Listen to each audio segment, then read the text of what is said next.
Well, I am Tristyn Albright, and I am an artist. I went to Kutztown University.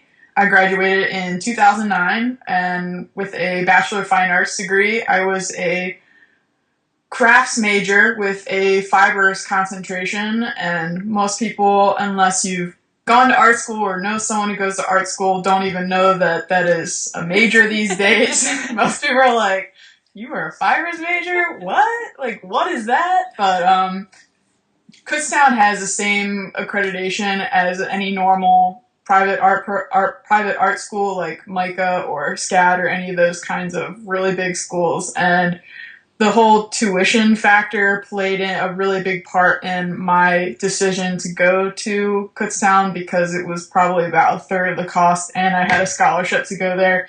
So that definitely played a major part in my deciding. And they have more of a, well, I don't know, it might have changed a little bit, the program, as far as fibers go, because my advisor when I was there has since retired after I graduated, so there's a new head of the department in there right now. But when I was there, it was more of like a traditional learning process as far as techniques and things that you learned. There were two different one, but anyway, fibers is one of the few mediums that had courses split up into two categories that you could even, I guess, like you could do your course load in mostly weaving, which is any kind of fabric pattern design you do that's constructed on a floor loom, which is apparatus there behind me. Behind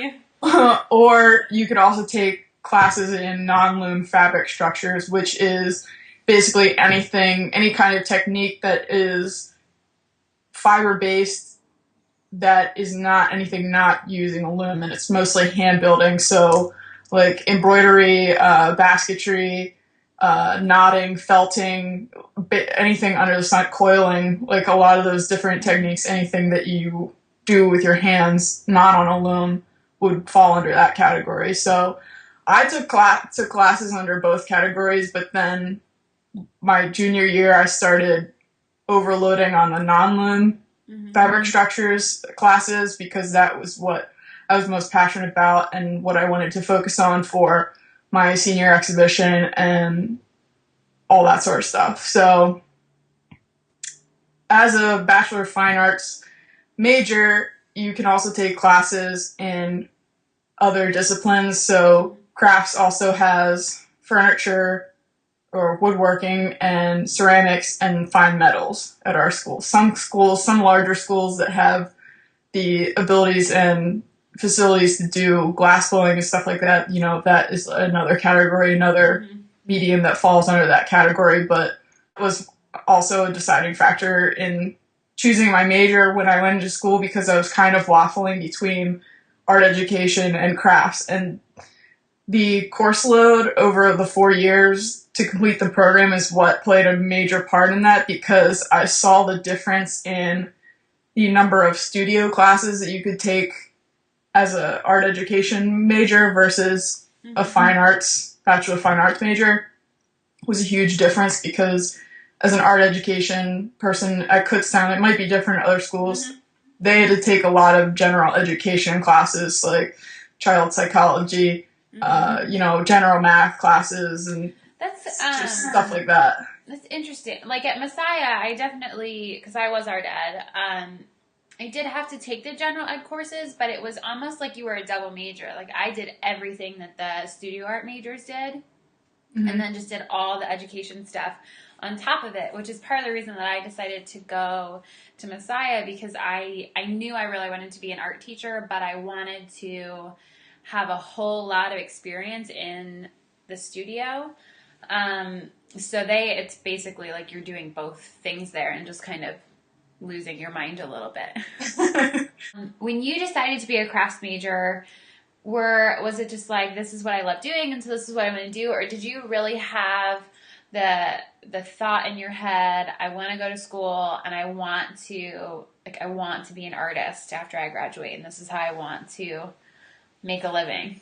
I mean, this is gonna sound so cliche, but I knew, like, from, I guess it was probably second or third grade, that something in the visual arts was, like, the only logical career course for me. I wasn't sure, especially at such a young age, what exactly that would amount to, but I knew that it had to be something in that field. And kind of like growing up and going through school and taking some classes outside of school and getting a kind of like a sampling of all different kinds of mediums. When I was applying to colleges and stuff, I knew that I wanted to do something with fine arts, but I honestly had no clue what I would do once I got to school or once I graduated.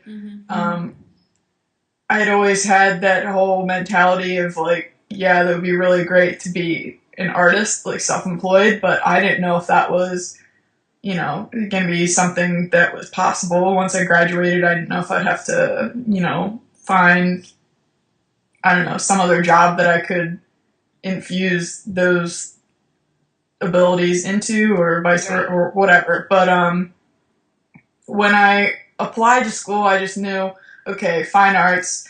And when you're a freshman, you have some time to make decisions about where you're going to take your college university career, because your first year you are mainly grouped in, you're mixed in with all people, all facets, and I'm not sure, like all majors across the board. You're intermingled in different classes with people taking foundations classes, so basic drawing, 2D, 3D, and that sort of thing. And you don't really get to take major class courses until like your second semester or your first semester of your sophomore year. So I honestly didn't even know then, like when I was a freshman, if I was going to do crafts or if I was going to do fine arts. Technique and, so I already knew what I wanted to do, and it was just a matter of figuring out what was the best avenue for me to get my work out there. And I knew as soon as the very first show I applied, just like balls to the wall, like American Craft Council of Baltimore. I'm doing it. That is so awesome, because that show, like, I'm going to apply, but every year I kind of look at it and I'm like, oh gosh, that's scary, which I'm like, that's stupid. Like, just applying, whatever happens, happens. But I know so many, especially younger artists that have gone to the show are like, ooh, this is a cool show, but it's scary. So I love that you were just like, I'm doing it.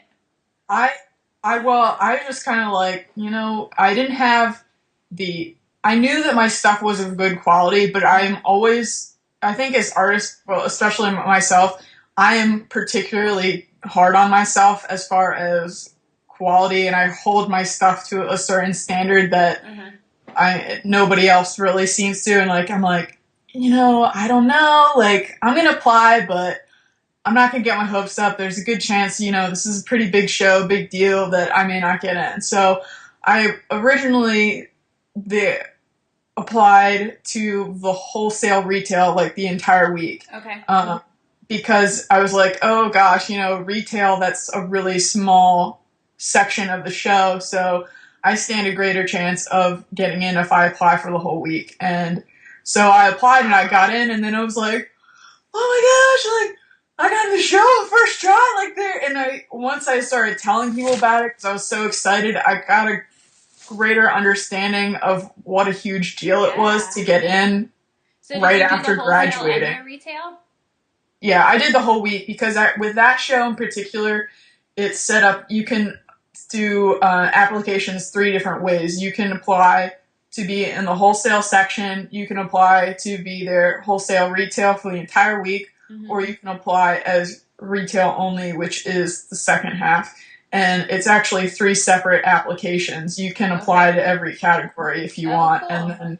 And then say, like, you're worried you're not going to get accepted, you want to apply for the whole week, you can apply wholesale, retail, and you can file a separate application for retail only. And if you get into retail only, obviously you can choose, yes, I want to do this, and someone else who ended up on the wait list can have a spot. Right. And for the other